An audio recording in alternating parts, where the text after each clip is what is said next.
Thank you, ladies and gentlemen, for joining us across the great Louisiana plain, where we are having so much fun advancing the cause of constitutional freedom in Louisiana, and slowly but surely, day by day, and on some days quite rapidly, draining the vast Louisiana swamp.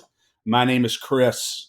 And I'm Danielle, and this is the State of Freedom, brought to you by freedom-loving Louisiana First Patriots. Hello, State of Freedom warriors. Thank you so much for joining us today, for inviting us to be part of your day. We are so thankful for you. As I always say, and I mean it every time, you are the absolutely best listening family anyone could possibly hope for. And we are only here because of your encouragement, your prayers, your friendship, your financial support. If you're looking for a way to support us, to advertise with us, or to send us feedback, please visit our website at freedomstate.us. We'd also really appreciate it if you'd help us get the word out and spread the reach of the State of Freedom. Like the show on whatever platform you listen to us, subscribe to it, share it.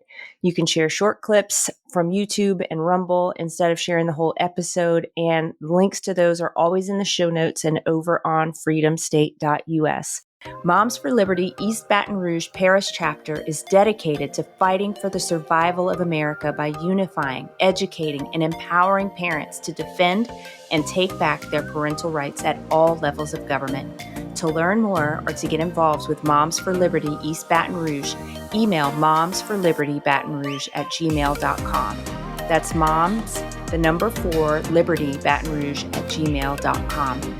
The email address is on the Patriot page of our website, freedomstate.us, and it's in the show notes. Reggie Littlejohn will be joining us today. We're so thrilled to have her on the show. She is a woman who's a warrior for life and liberty. Before we meet Reggie, let me read the scripture of the day. It is Proverbs chapter 9, verses 4 through 6. And it says, "Whoever wants to know me and receive my wisdom, come and dine at my table and drink of my wine. Lay aside your simple thoughts and leave your paths behind. Agree with my ways, live in my truth, and you will find righteousness." And the title of this proverb is Wisdom's Feast. The Bible tells us that the beginning of the wisdom is the reverential awe or the fear of the Lord. So in meal terms, that's the appetizer. The feast is living in alignment with and according to that awe, allowing the awe of the Lord to narrow your path. And his feast is refusing to leave the presence of the Lord, but instead, like a little child, like an eager student, like an enraptured lover, sitting at his feet, seeking to learn about him and his word and his ways. All of that requires us to leave our ways of thinking and our ways of living behind and to choose his instead, to submit to his ways instead. And honestly, even as I say that, I can feel the weight lifting off of my shoulders because his yoke is easy and his burden is light. It's wisdom. It is wisdom to submit to the Lord and let him lead us into his ways and to all truth and righteousness. You know, Danielle, we were talking yesterday about the distractions of the world, and how all of these distractions that we're faced with daily, a barrage of distractions everywhere, and it seems like the first thing to go often is our relationship with God, is our focus on him, putting him first. Yet he calls us to focus on him unceasingly. One of the Psalms, I think, says that like the centurion waits for the dawn, my soul waits for you, my soul thirsts for you, O Lord. And it's so powerful to be reminded daily of the importance of keeping our focus on him and operating within the inspiration of the Holy Spirit. And it's very, very easy to get outside of it with all the distractions and all the things that we have going on in the world. So what a powerful, powerful reminder this morning. As you said, Reggie Littlejohn, a warrior for freedom throughout the world, a Yale Law School graduate, one of the founders of the Sovereignty Coalition, and currently engaged in pushing back on this tyrannical international globalist WHO treaty that purports to bind many nations around the world. Ms. Littlejohn, thank you for joining us. How are you today? Oh, very well. And you can just call me Reggie. Thank you for the opportunity. You bet. Well, I'm a Southern boy, and so until I get permission, I don't do it. But from here on out, it's Reggie. Okay, thanks. Yeah. So, I mean, if we're talking about scriptures, one of the scriptures that has meant the most to me is Proverbs 24:10-12. If you faint in the day of adversity, so small is your strength. Rescue those who are being taken away to death. Hold back those who are stumbling to the slaughter. If you say, behold, we did not know this. Does not he who weighs the heart perceive it? Does not he who keeps watch over you, your soul, know it? And will he not repay you according to your work? So that was a scripture that has been a scripture that's been very important to me for probably 20 years now at this point. That is a scripture that would strengthen a warrior. I tell you that. It's so powerful, Reggie, and that's really what you do. Yeah, with your vocal advocacy, beginning with this one family, one child policy in China, which you were so instrumental in raising awareness about. I was reading a statistic just this morning in 2009, Reggie. I'm sure you know this full well. 400 million dead in China because of the one family, one child policy in China. What a ghastly, ghastly statistic. Before we get into the WHO agreement, can you talk about your work on that China policy and why that was so important to you? Right. So that statistic from 2009 is something that one of the heads of the Family Planning Commission in China cited at the Copenhagen Climate Summit. And their point was that it was China's contribution to the fight against global warming to prevent 400 million lives. Now, that number 400 million is greater than the entire population of the United States and Canada combined, or at least it was at the time that they put forth that statistic. And since that statistic is at this point, like 24 years old or 25 years old, I believe that the number is probably closer to 500 million at this point, because they continued forcibly aborting, tens of millions of women for years until 2016, when they switched to a two-child policy, and now they have switched to a three-child policy. But all those years, they were practicing forced abortion, and I believe that there's more like 500 million lives lost through the one-child policy. So the one-child policy started in 1980, and the rule was that every married couple is allowed to have one child, so that people who are not married, single moms, and also second children were routinely forcibly aborted. And I learned about this in the mid-90s when I represented a Chinese refugee in her case for political asylum. She had been forcibly sterilized. She had had two children, so they sterilized her. That was the punishment. And so what they did is they literally picked her up and dragged her out of her home, screaming and crying and pleading, and held her down to a table and performed a tubal ligation with no anesthesia. Oh my God. I mean, this is abdominal surgery, okay? And she said it felt like somebody was holding a blowtorch inside of her. And so she ended up with a massive infection and was permanently disabled at the point that I represented her. And that's how I learned in the mid-90s that the one-child policy was not voluntary, which was what the Chinese Communist Party was their propaganda. They had led the world to believe that they were just more or less suggesting that people have one child. No, it was, if you have more than one, you could be dragged away for a forced abortion up to 9 months of pregnancy. And in some of these forced abortions, the women themselves died along with their full-term babies. So I quit my job as an attorney and used all those skills to advocate on behalf of the women and the babies of China, and founded Women's Rights Without Frontiers. Women's Rights Without Frontiers, women's rights, because this had to do with the rights of women in China to have their babies. Right? To not have the government telling them how many kids they can have. Then I discovered that there's a second kind of forced abortion in China that's not done by the government, which is the sex-selective abortion of baby girls, just because of son preference. So that the government is not telling people to abort girls. But if you can only have one kid, or at the most two kids, later on in the one-child policy, if you lived in the countryside and if your first child was a girl, they allowed you to have a second child, because they were allowing you the opportunity to try to have a boy. And so what people were doing was, if they had a girl first, they would let her live. but a second daughter, was routinely aborted. And it was an abortion that was not by the government. It was an abortion that was coerced really by the husband and his parents wanting to have a son to carry on the family line. And so we started something called our Save a Girl campaign in China. We're the only organization in the world that has boots on the ground inside of China, saving baby girls from, at first it was a lot of sex selective abortion. Now it's more abandonment, neglect, and mothers being forced to give their daughters away. So now there's a 3-child policy, and woe to the third daughter, I mean, couples who already have 2 daughters, they consider themselves almost to be cursed to have a third daughter. And so what happens is the mother wants to keep her daughter. She loves her daughter. And the husband and the in-laws are pressuring her to give that girl to another couple, just give her away or even sell her. I mean, in some cases, so that she doesn't use up her entire quota and would be able to have a boy.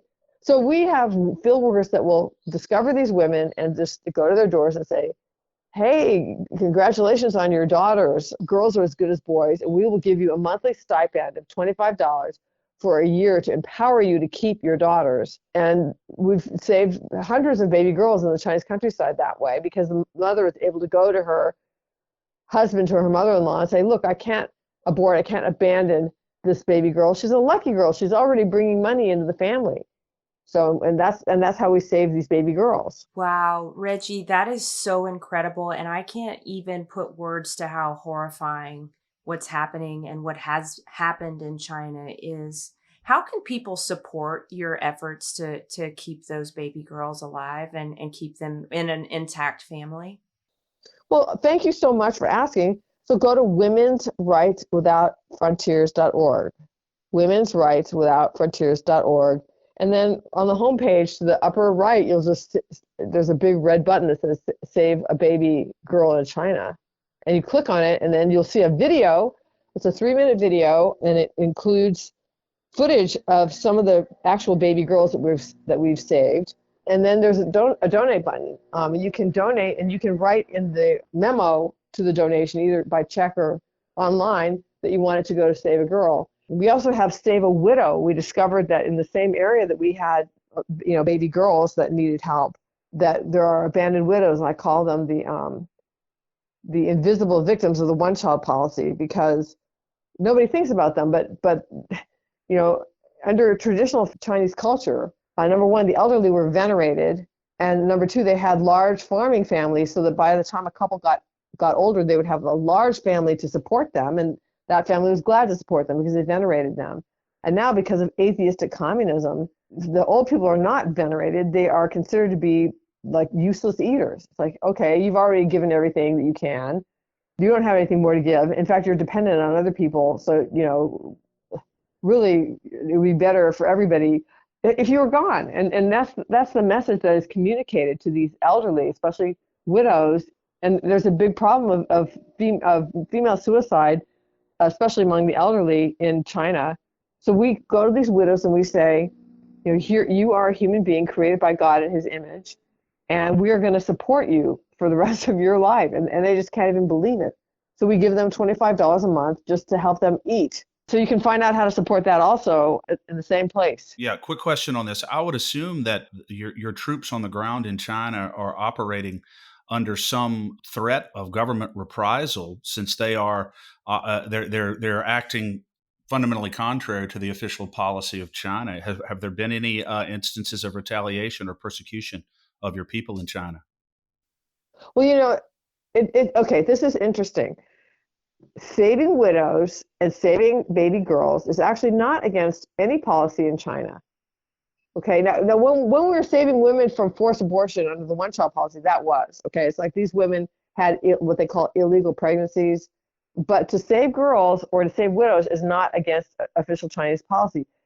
But these field workers are taking their freedom into their hands every day, because they're number one, working with a foreign organization, which is a no-no in China. And then number two, because even if they were just Chinese people trying to help other people, the Chinese Communist Party will crack down on anyone who's doing anything if they're not part of the Chinese Communist Party and doing it in collaboration or on behalf of the Chinese Communist Party. You could be doing the best thing in the world. There were some women, this was, I don't know, quite a few years back, but there was a group of feminist women who wanted to stop sexual harassment on public transportation. Now, who's in favor of sexual harassment on public transportation? Now, the Chinese Communist Party opposed it too, but those women went to jail because they weren't doing it at the direction of the Chinese Communist Party. The Chinese Communist Party doesn't want anybody organizing anything, even if they agree with it, if they're outside the Chinese Communist Party. Reggie, this morning when Chris and I were talking in preparation for connecting with you, as we were thinking through this one-child policy issue and kind of all the surrounding tragedies with it, it occurred to me, and this your discussion on the widows it plays right into that. And thank you so much for your support of the widows and the orphans. The Lord has directed us to take care of the widows and the orphans. But this one-child policy I'm sure it served multiple purposes for the Communist Party, but one of them is, that I guess exactly what you said. If you fall on hard times and you are a member of a 3-person family maximum, then who can you rely on but the government? And the whole thing is about, I guess the whole thing points back to killing or controlling. Those are the two that go hand in hand with this kind of communistic mindset. And obviously the policy in China is an absolute direct assault on individual liberty, individual sovereignty, and it goes far beyond that in our view. How did your advocacy on these issues that are so connected to life and freedom take you into the fight against the globalist WHO treaty? So that's an interesting question. And the way that it happened was that, I'd spent, 20 years watching and observing and confronting the Chinese Communist Party on their brutal totalitarian tactics. And that's why I recognized them when the World Health Organization started kowtowing to China and then started implementing the China model worldwide during the COVID-19 pandemic. So I had already become very sensitized to what the strategies and tactics are of totalitarian control in China. And I saw the World Health Organization utilizing those. And that's when I said, you know what, I'm going to have to sound the alarm to the world about this, because we are on the cusp of losing our freedom. And what's so interesting about that is most of the people that we have spoken to about this WHO treaty have some background of direct personal knowledge or involvement in communism. I mean, by involvement, involuntary.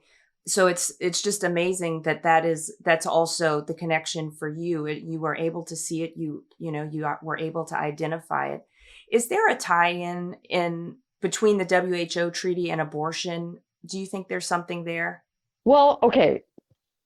There has been. Now, there's a new draft of the treaty that I'm holding in my hand. It just came out a couple days ago, and I have not had a chance to actually read through it because I was traveling yesterday and I was speaking at a congressional press conference. But in the previous draft, and I believe it's probably still in the present draft, there is reference to, I think, essential healthcare services that need to be maintained in the case of a pandemic. So that doesn't mention the word abortion. But according to Congressman Chris Smith, essential healthcare services is defined elsewhere, and it does include access to abortion on demand. Wow. So that would be and COVID taught us between, that what the government's allowed to remain open taught us that they believe abortion is essential. Right, whereas going to church is not. So there's no question then, Reggie, that ultimately the goal then, at least with respect to abortion, is taxpayer funded or publicly funded abortion on demand worldwide? I think so. I think that this is like colonialism in the sense of there's a lot of nations, like particularly in Africa, that really oppose abortion. But they'll be able, the WHO will be able to say, look, you signed this treaty, and even though it doesn't mention abortion, surprise, it actually includes abortion. Now you have to provide abortion on demand, throughout a woman's pregnancy. And just, I feel like they're ambushing nations on the abortion agenda. Yeah. I'm excited to share a fantastic opportunity for State of Freedom listeners who are interested in investing in precious metals or even starting a home-based business in the precious metals industry. Metal Stacks is a precious metals collectors club where you can buy your metals at the best prices on the market, actual dealer cost. They are beating the big sites. They have no credit card fees and no minimums. If you're just interested in purchasing metals at a great price, visit metalstacks.com/dwalker. Get to shopping. That helps me out. I get the commission. You can also refer people to Metal Stacks for an additional income. If you're interested in learning about the referral business aspect of Metal Stacks, email me directly at danielle@freedomstate.us for more information. What is the impact? There are people who argue, Reggie, that there's a provision, and I know that the head of the World Health Organization argues this almost every time he opens his mouth, and other people who support this treaty say there is a sovereignty provision within it that allows nations either to accept or not accept the protocols and the recommendations that would result from this agreement. What is your understanding about whether or not there really is a meaningful sovereignty provision within this agreement, or will this be mandated and binding on every member nation according to its terms?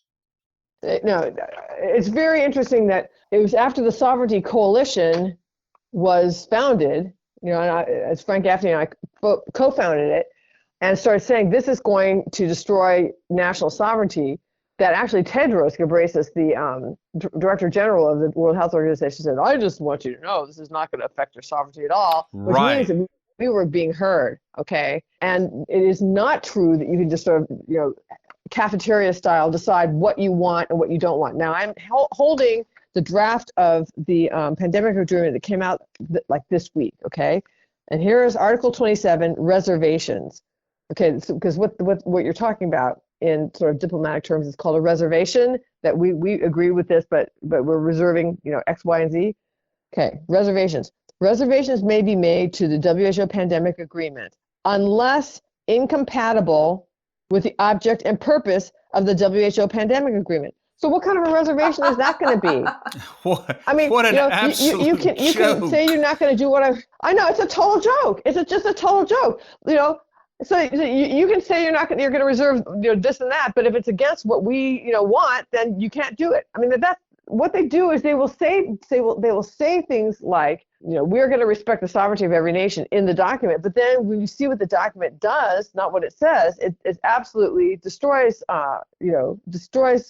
sovereignty. So you can do whatever you want unless we say you can't. Right.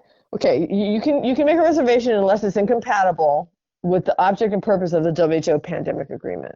It seems like by definition, Reggie, the mere fact of opting out or reserving would by definition be contrary to the purposes and objectives of the agreement because you're opting out of it. It's like, how do you win on that? Right, that doesn't seem like a meaningful reservation at all. Right. No. It's like you can disagree with me unless you disagree with me. Right. Exactly. That's basically that's what it is. So it's a joke, yeah.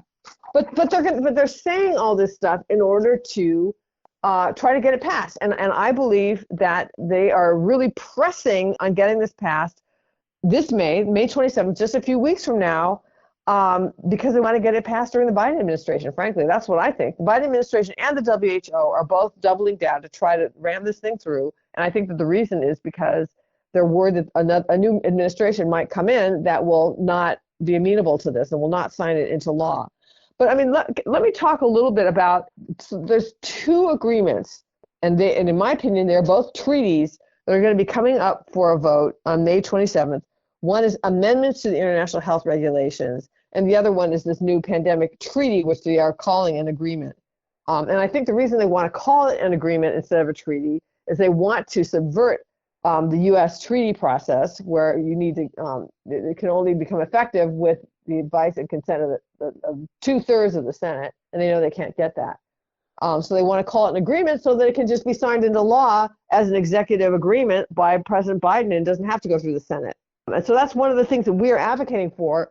So as the co-chair of the Sovereignty Coalition, I would urge people to go to sovereigntycoalition.org, and sign our campaign that says that any treaty coming out of the WHO can only become effective if it goes through with the advice and consent of the Senate. And this is one of the hardest things for conservatives. The conservatives say, oh, well, we don't really need to worry about that because the Senate will never pass it. Well, guess what? Lots of times the Senate never sees this stuff because the president just signs onto it as an executive agreement. And that's why we're specifically calling on people to call their senators and call their congressional representatives, call and email them by going to this campaign that's on sovereigntycoalition.org to say these are treaties that can only become effective with the advice and consent of the Senate. You can't assume that they will, because if there are people who are in positions of power who want to ram this through, then they'll just ram it through and ignore the Senate, and they'll get away with it unless we don't let them get away with it. Yeah. What about a constitutional challenge? Let me ask Reggie, what about a constitutional challenge? Let's say that they come to the agreement.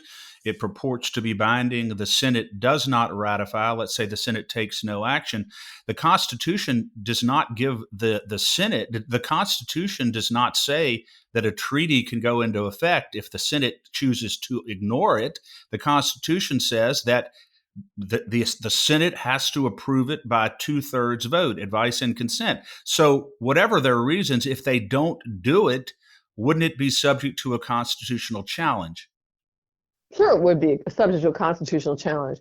And anybody who wants to bring that challenge, that's great, but it takes years for these kinds of challenges to make it to the Supreme Court. And by that time, we're already trapped in a digital gulag. So let me just explain issue of constitutional challenges. One kind of constitutional challenge that has been very effective, and this is not really my area of expertise, there's other people who are leaders on this, is that under the 10th Amendment, the U.S. government, the federal government, only gets enumerated powers that are delegated to the federal government. And healthcare is not one of those powers. And so there is a constitutional challenge that says, healthcare is a state's right, and therefore the federal government does not even have this power, so they can't give it away to the WHO. So, all of these things are true, and what the WHO and the Biden administration are doing, in my opinion, is completely unconstitutional with respect to this. But the problem is that if you have people in authority who want to do this and there's not the political will to stop them, they'll just go ahead and do it, and then you can challenge them in court. But by the time it makes it up to the Supreme Court, it's already been done. The damage has been done. Because the court's process is very slow, and the implementation process on this is very fast. So what I wanted to talk about is what these agreements will do if they are passed, what they will do to our sovereignty as a nation, and also in terms of our personal medical freedom. So the amendments to the international health regulations, if the WHO gets everything it wants, it will be able to mandate vaccines. Okay, so vaccine mandates, mask mandates, mandate quarantines, mandate lockdowns, so that the United States would not be the one that's directing this. It would be the World Health Organization.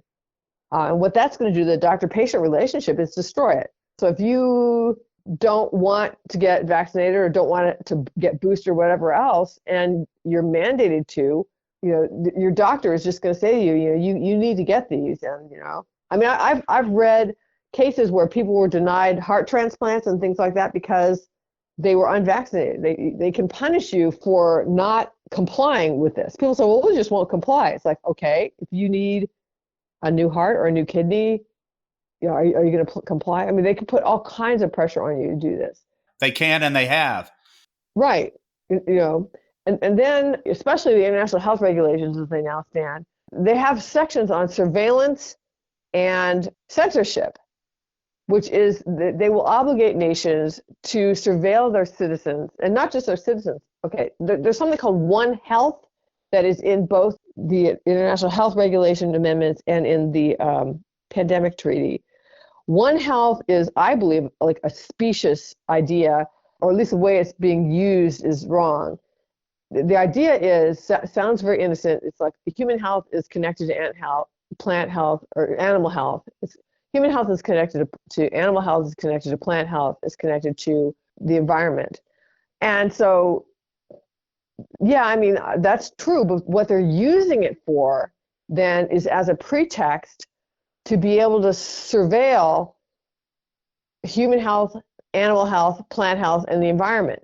It's the pretext for basically surveillance of every aspect of life on Earth. And then censorship, that nations will be obligated to, in the beginning, they said to censor or to manage infodemics and combat misinformation and disinformation. And then there was so much of a pushback on that now I see in the most recent draft of the pandemic treaty, they talk about, I think, healthcare literacy. All right. So what does that mean? To create a person who is literate in healthcare, according to the WHO, means that they trust what the WHO says and they don't trust what anybody else says. That's their definition of literacy. And also the international health regulations, they continue to talk about censorship of misinformation and disinformation. So what that means is that we're not going to be able to have any kind of a debate. Like, for example, in the beginning of the COVID-19 pandemic, China said and the WHO repeated that there was no human-to-human transmission. So if somebody said, yes, there is, that would be considered to be misinformation or disinformation. And they could censor that person. And also they could, let's say that somebody thought that, and like a lot of doctors did, that hydroxychloroquine and ivermectin were good treatments, they could lose their licenses for prescribing this. I actually know somebody who that happened to. So it's like having, Xi Jinping, the head of China, sitting in your doctor's office with you and telling your doctor or telling you directly, you must be vaccinated, you can't have these medications, whatever else that he has to say. It's a complete loss of it destroys the physician-patient relationship. Yeah, there's no question about that, Reggie. And it's interesting. You talked about the 10th Amendment a little while ago, and this agreement, as you've just described it, it looks so sinister on so many levels, so draconian, so tyrannical.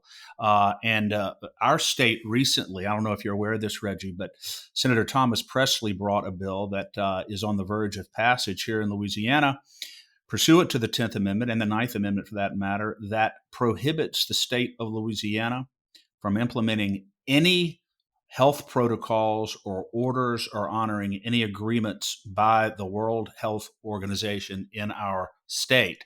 And if that happens, then we will not only have the option of not participating, but we will be prohibited from participating. And I believe, according to Senator Presley, that this may be the first legislation of its kind that is going through the process as a bill. So I would encourage our listeners and obviously encourage you to encourage the state legislatures to take action here. They are supposed to be bulwarks against federal and international tyranny, and this looks like the last line of defense. What do you say about that? Oh, I say it's fantastic. I'm very aware of what's going on in Louisiana, and you are leading the charge, and you should be very proud of that. And this is the last bulwark of defense. So members of the Sovereignty Coalition are very active in promoting these states' rights and resistance on the state level.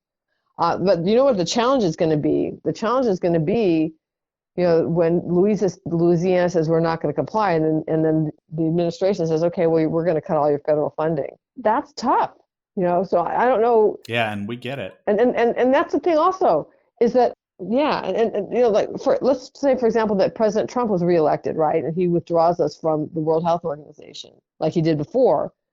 That is a very important thing, and it's a great. It would be a great day, if that would happen again. But people can't relax and just say, okay, well, now we got Trump back in office and he'll take care of it. And he's withdrawn us from the World Health Organization, because they can respond with some kind of financial penalties, like, trying to enact some kind of tariffs against us, Or another thing we haven't discussed is these mandatory digital IDs that the World Health Organization is conspiring with the European Union to implement worldwide. And these digital IDs, if you go on the World Economic Forum website, it talks about what these digital IDs will do, which is, and the way they put it is very positive. Oh, they'll be so helpful because they can help you, or you will need a digital ID to access healthcare, to be able to travel, to be able to have a bank account, to be able to purchase items, to pay your taxes, to vote, and among other things. Reggie, is the real ID that they're promoting now or forcing on us now in the transition from our current driver's license to like the next gen driver's license, ours is called a real ID, is that just a setup for this? It's pushing in that direction. Any mandatory digital ID can serve as the platform for the China social credit system internationally. So it's not just vaccine passports, which they've stopped calling them that because we made that name radioactive. I also co-founded something called the Stop Vaccine Passports Task Force, and just sort of raised a ruckus about vaccine passports. So they don't call them vaccine passports anymore. They call them digital IDs. And so if you are not in good standing, if you have stood up against, say, you didn't want to be vaccinated, or you didn't want to get boosted, or you criticize the government, especially online, or like what we're doing right now, okay, you can have your score go down, and then they can do things like limiting your access to your bank accounts and your credit cards. They can limit your access to travel by just turning the color of your ID from green to red. I mean, this happens. Well, first of all, if people don't think that this can happen in North America, it already has. When the truckers were striking against the vaccine mandates, the Canadian government, in collaboration with the banks, shut them off from their credit cards and their bank accounts. So that was just, that has happened. It's happened in North America. And so what I'm saying is that we've got to watch out for not just regular digital IDs, but also mandatory digital driver's licenses, because they can be used in the same way. Anything that's a mandatory digital ID can be used as a platform to consolidate information similar to what the China social credit system does. Reggie, when you think about all of this control, all of the mechanisms to control us, to silence our speech, to get us to behave in certain ways, are you surprised that they're doing it under the guise of health rather than some other, smoke screen for what it really is? Why do you think they're doing it through health? Well, I think that they're doing it through health because if people become terrified about their personal health or the health of their children, they're willing to give up freedom in a way that they're not in other ways. Telling people that they could die or be permanently disabled because of a virus or whatever, that people are willing to give up their freedom in a way that they aren't for almost anything else. And that's why they use health. Do you think that, I guess, the world will fall for it again? A COVID 2.0? Gosh, I'm afraid that they will, because we have not had enough time to get the message out. And I really appreciate you having me and others on your show to help get the message out. But this is why one of the main things that I am pushing, and what the Sovereignty Coalition and what Anti-Globalist International is pushing, is to delay the vote of the World Health Organization on these two pandemic treaties. Or one's a pandemic treaty, the other one is amendments to the International Health Regulations. Because they're coming up in May 27th, very, very shortly. And as I said, I think that they're trying to ram them through because they want them to go through during the Biden administration. I feel almost like it's a race between the globalists and people like you and me trying to get the word out that the globalists are trying to snap this trap shut before enough people can be woken up to understand that there's a trap and that we need to get out of it. So that's why we've been pushing this not now campaign, meaning the vote should not happen now. And the reason for that is that there's something called Article 55 in the health regulations, not the amendments, but the ones that were passed in 2005. So these are effective right now. And Article 55 says that any amendments to the international health regulations have to be submitted 4 months in advance to the world, the countries in the world that are members of the World Health Organization. so that they can have time to consider them. And so that's any amendments. Like if you have one amendment, it has to be submitted 4 months in advance to be voted on at the next World Health Assembly. Well, the amendments that have been submitted to the international health regulations are in the 300s. I think it's 306. And they're still negotiating them. We haven't had an updated draft in over a year. So what we're saying is we demand, that this vote be delayed until we have a final set of the amendments and have time to consider them, because otherwise this is too weighty and it's being passed by ambush. Really, is what they're trying to do. And honor the rules. Just honor the rules. Yes. Honor the rules. That's all you have to do. They're your rules. Honor the rules. And that ought to be the end of it, and ought to be delayed for that reason alone, Reggie. But I want to ask you this. What, in your view, what is the end game here? What is their ultimate end game? In my opinion, the end game is a total biotech totalitarian police state. There are people in this world, I believe, who think that they are somehow superior, that they are elite, and that they are so smart that they should be able to tell everyone else how to live their lives. They should tell us all that we have to watch our carbon footprints and track them. Meanwhile, they fly around in their private jets. Exactly what I was going to say. And so the idea is that they will try to convince us that for our own good, that we need to cede all this power and control to them. But I think that their end game is depopulation, and to just sort of take the world over for themselves, and make all the rest of us into either useful idiots or useless eaters. That's pretty dark, but that's where I think we're heading. And I would say this. I have given, people are going to think that this is like a conspiracy theory, like, oh my gosh, where is her tinfoil hat? What I would do is I would direct you to my website. It's called antiglobalist.net, antiglobalist.net, antiglobalist.net. All right? Take 3 times for people to remember. You got it now. And on the right-hand side, you will see a video that I just put up, I think, yesterday. And it's called WHO/UN/WEF, World Economic Forum, Power Grab. The goal is total control, right? It's purple, like I'm wearing a purple jacket. So click on that. That is a 45-minute video. And if you think that what I'm saying is a conspiracy theory, you owe it to yourself to watch that video, because I have on there, Klaus Schwab, Yuval Noah Harari, Bill Gates, all these other people saying in their own words what this is about. And I put the picture together, and it's what I just said to you. I believe that they want to install a godless biotech surveillance police state and basically take over the world. I don't think that it's a conspiracy theory, because even as you were speaking about One Health, it really made me believe that, the reason that they would want to connect all animal, plant life, and human life and call them all equal is also so they could control the global food supply. And we've seen that already starting to play out in this bird flu situation, which we talked to someone who knew about bird flu, and they said that's all a stinking scam anyway, that people can't get sick from the bird flu. And even if you eat a bird if you've had a chicken, if you roast a chicken that has had bird flu, it's not going to transmit to you. So calling all of these chickens and scaring people about getting bird flu is just an absolute other aspect of that. So I do believe that this is all about control.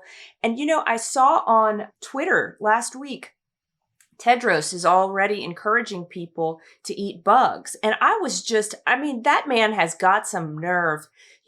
I met him in Ethiopia probably, 10 years ago. He was probably Wait, how did you meet him in Ethiopia? I was working in African government affairs, and he was the foreign minister. He was Ethiopia's foreign minister. And I was just, I was so struck. I don't really honestly remember that much about him. But when I saw that, I could just think, you lived through the Ethiopian droughts. You saw people starving and dying in the streets, and you are telling your people and the people of the world to eat bugs? You can pound sand, Tedros. I was just so outraged by that. Yeah, well, he's got kind of a sketchy past there too. I think he was part of a Maoist group. So, A lot and of he the was, Ethiopian government was trained by the Chinese. yeah. I mean, Chinese have really infiltrated, just about Yeah. everywhere. So he's definitely not being truthful. So can we trust Reggie pretty much at this point that what he says, that whatever Tedros is really not to be trusted in terms of his official pronouncements regarding this agreement. Is that fair? Oh yeah, I think that's fair. Okay, I think that Tedros is very, very connected to the Chinese Communist Party, and I'll tell you what else. The WHO used to be a more trustworthy organization. It used to be funded by the various governments that it served. It used to concentrate on clean water and stamping out polio. But in recent years, it has started accepting donations, major donations from private parties and NGOs. And so the Bill and Melinda Gates Foundation is a heavy funder. Gavi, which is also connected with vaccines, is a major funder. And there are other pharmaceutical companies or people who would make a lot of money off of vaccines that are funders of the WHO. And so then when a pandemic happens, are we going to look to the WHO for the answer to it? The WHO's answer is going to be get vaccinated because they're major funders. I think something like 60% of their funding comes from private donations, are all saying, gosh, we're going to make a lot of money if vaccines are required for everybody in the world. I mean, it's a direct conflict of interest. It's horrific, So no, we can't trust what Tedros says, and I don't think we can trust what the WHO says either, especially not about vaccines. Yeah. Yeah. Well, Reggie, I think you've already alluded to it, but give us a laundry list of action items we can take. First, start with what we can do to push back against this WHO treaty getting signed, and then any other action items you want our listeners to take. Well, first of all, since you're in Louisiana, whatever you guys are doing is to support that. And then secondly, go to Sovereignty Coalition and sign our Align Act campaign that's called the Not Now campaign. And that's the one that says, this vote needs to be delayed. And then thirdly, go to antiglobalist.net. That's antiglobalist, one word, .net, which is my new initiative to stop this worldwide. And read over the MNF manifesto and sign it and send it to your friends. And when you sign, by the way, it's just going to be your first name and the first initial of your last name, because I know people are a little bit frightened to identify themselves against the globalists. And so that's all you have to say, and then your state. But please go to antiglobalist.net, because what it is it's a faith-based. I believe that these globalists are basically anti-God, and so that we need God. We need Jesus to stop them. And so this is a faith-based initiative to stop globalism. Yeah. And we know that as the Lord said, Reggie, all power on heaven and earth have been given to me. And we have to believe that and continue moving forward and fighting. As you were talking about this agreement, as you were talking about, the Chinese government's forced abortion policy and all the other, authoritarian movements throughout the world, I always think of the U.S. Constitution. And whenever I think of our Constitution, I think what comes to mind is Atlas, the great Greek Titan. And there's a picture of him, a drawing of him where literally he's holding the entire world on his shoulders. And I view our Constitution as the atlas of our day. And that is why they hate the U.S. Constitution so much, because of its revolutionary principles of individual freedom and sovereignty.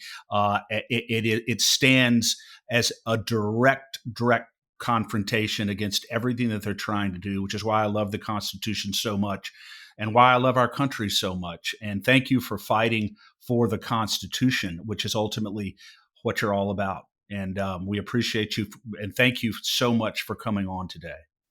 Well, you're welcome. And in terms of the Constitution, I mean, the Constitution is like this beautiful sword and shield, that we can use to protect our rights. But it's not going to do any good if you just hang them on your wall and admire them. You have Exactly. you have to learn how to use them, and then you have to use them. And so we need to use the concept. We need to build the political will. Our representatives, they listen to their constituents.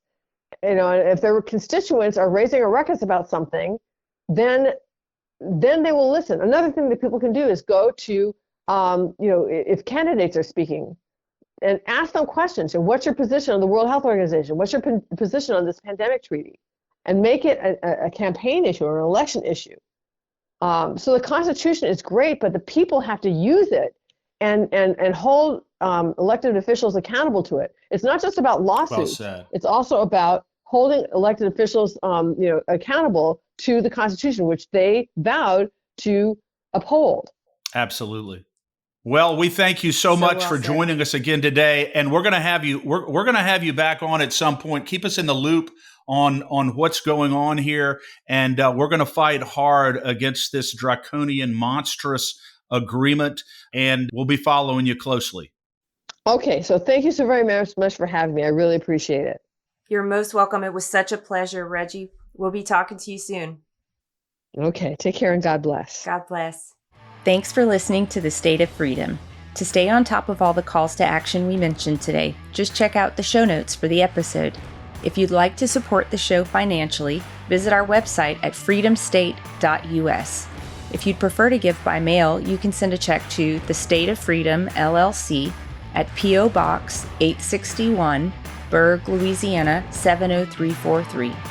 If you own a business in Louisiana and are interested in supporting our show by advertising, please email us at info@freedomstate.us. To get involved with Louisiana Citizen Advocacy Group, visit lacag.org, LACAG.org, or email Chris at chris@lacag.org. If you're enjoying the podcast, please subscribe and share it. Give us a 5-star rating in the reviews. Thanks again, everybody. We'll see you next time.